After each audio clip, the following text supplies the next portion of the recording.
طريقة استخدام سيروم الريتينول صح لبشرة ناعمة وصحية. يا بنات، الريتينول سر البشرة الجميلة، بس لازم نستخدمه صح عشان ما يبقاش فيه تهيج أو جفاف. ابدأي بغسل وشك بغسول لطيف وخليه نظيف قبل وضع الريتينول. سيبي وشك ينشف كويس بعد الغسيل لأن البشرة الناشفة بتقلل من التهيج. كمية صغيرة تكفي، مجرد قطرة أو 2 على وشك كله، وادهنيهم برفق. ابدأي بالتدريج، في البداية استخدميه 2 ل 3 مرات في الأسبوع، وبعد ما بشرتك تتعود ممكن كل يوم بالليل.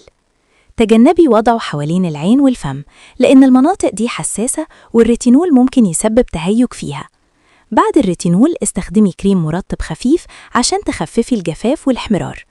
في الصبح مهم جدا تحطي واقي شمس لأن الريتينول بيخلي البشرة حساسة للشمس، فSPF 30 على الأقل. ملاحظات هامة: لو ظهر احمرار أو تقشير جامد قللي مرات الاستخدام أو وقفي مؤقت. ممنوع استخدامه أثناء الحمل والرضاعة.